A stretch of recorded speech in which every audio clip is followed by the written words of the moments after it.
Hi everyone, my name is Vinusha. So the topic that we got is evaluate how personal attitudes, opportunity, pressure, and rationalization may influence an individual engaged in corruption or abuse of power.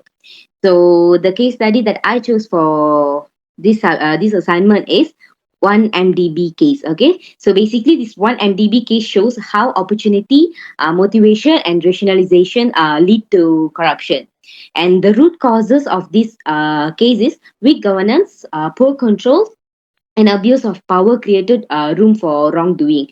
And that is how to say, like, in this case, there is a key takeaway, which is integrity, transparency, and strong controls, which is essential to prevent corruption and power of abuse. So the next part is key concept. There are four key concepts in this case, which is opportunity, pressure, rationalization, and abuse of power. We can also see lack of integrity. So when it comes to opportunity, the part is weak internal control and poor oversight in one MDB. Created gaps that allowed officials to misuse the funds without immediate detection. Okay, and then pressure, the individuals that involved face financial greed, personal ambitions, or organizational demands that drove them toward to corrupt actions. And then when it comes to rationalization, those involved justify their corrupt choices by viewing them as acceptable, necessary, or normal within the workplace culture, And then the last one is abuse of power. We can also say lack of integrity, a severe absence of personal ethics and accountability allowed high ranking officials to misuse their authority for massive financial gain. So yeah, that's all from me. I'm passing to the next presentator. Thank you. I am Muhammad Danish Hakim bin Kamis. So I will explain about main issues.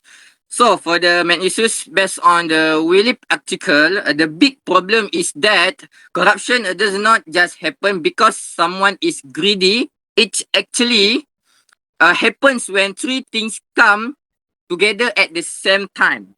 The first one is impunity. Basically, when there are loopholes in a system, like weak rules or poor supervision, that give people is chance to abuse their power. A second is motivation. This is about why people even want to do it. Maybe they under financial pressure, or they want a promotion fast, or they feel entitled.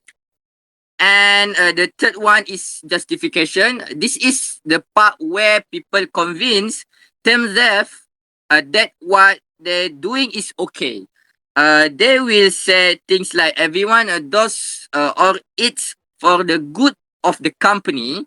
So the article actually point out that even if two people face the same opportunity, whether they become a corrupt or not depends a lot on their personal values and the culture in their organization. Smith 2023. Next. Okay, my name is Muhammad Asraf Akmal bin Ahmad. I will present on the causes of fraud triangle. Basically, there's three main points that causing the fraud triangle.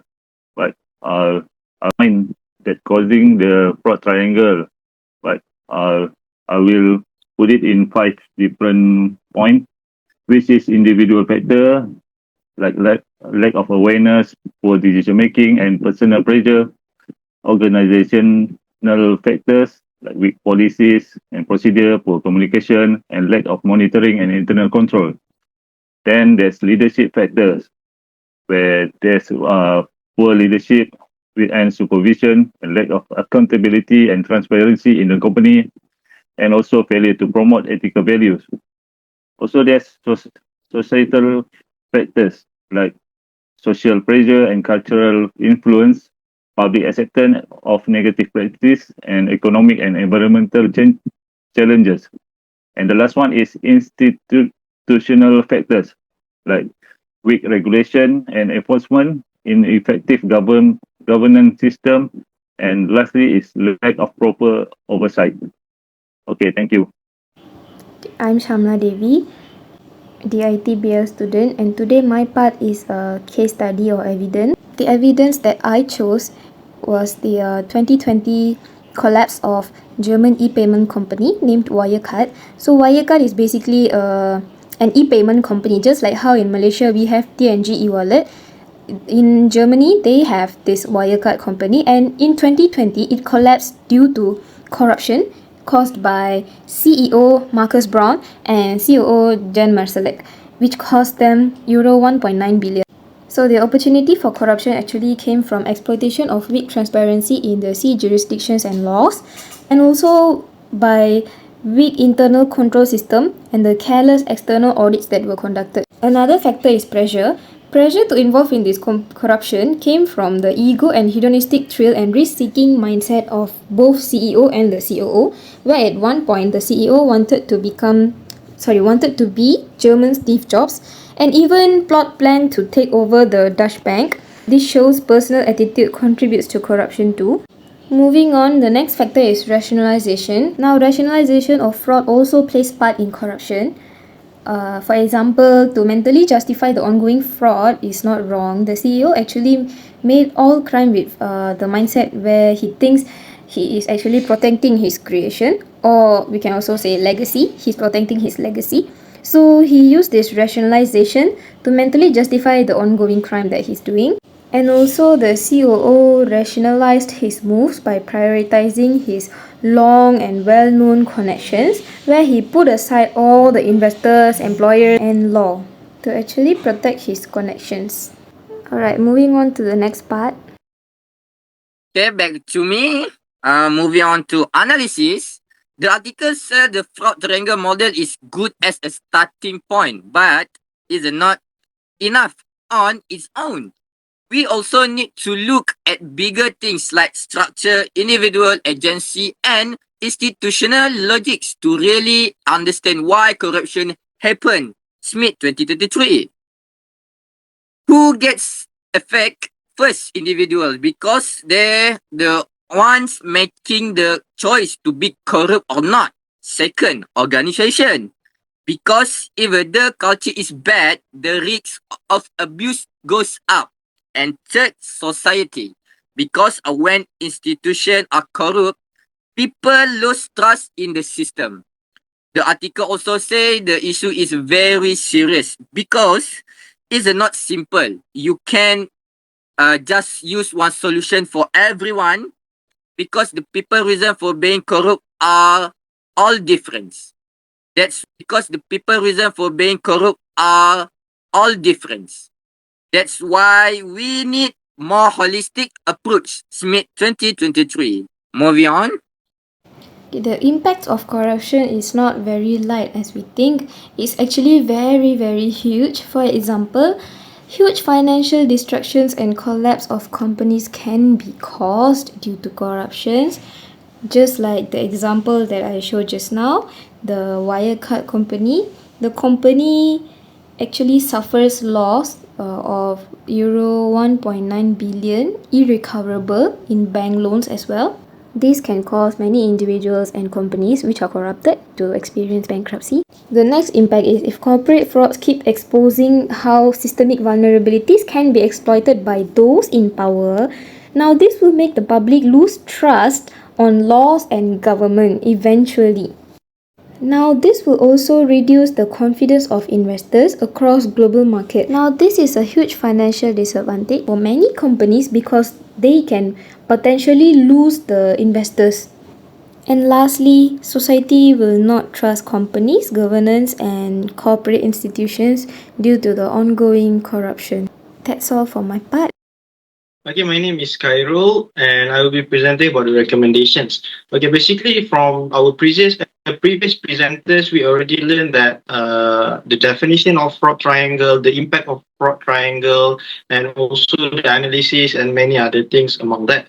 So basically, what I'm trying to say here is that if we eliminate one or more factors from the three factors of a fraud triangle, we can reduce the risk of corruptions. So here we have 5 recommendations to reduce corruption. The first one is increase transparency and accountability. This can be done through clear procedures and proper supervision.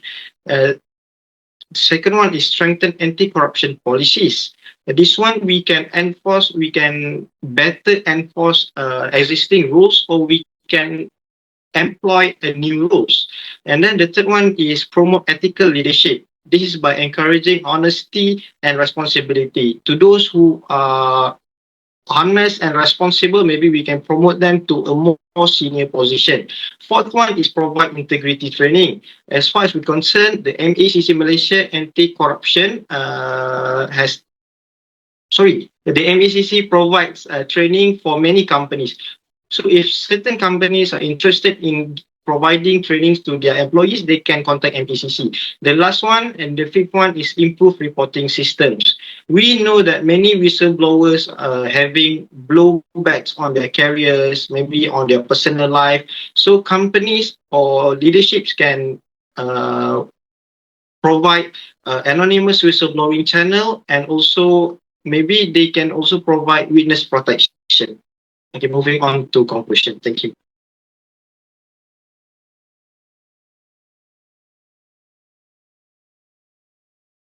So, finally, we moving on to conclusion.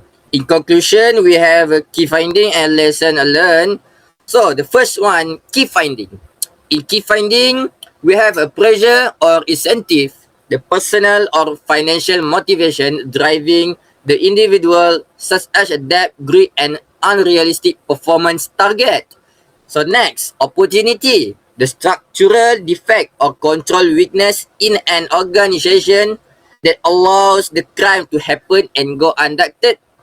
And the last one, rationalization, the mindset that allows the perpetrator to justify the unethical act as acceptable, temporary, or deserved. So for the lesson learned, reducing impunity and building a strong ethical culture are the best way to stop fraud before it starts. Leader must show high honesty so worker know bad behavior is wrong and not allowed. The lastly, preventing financial crime requires dismantling all three elements simultaneously rather than just reacting after a breach occurs. So that's all from group 12.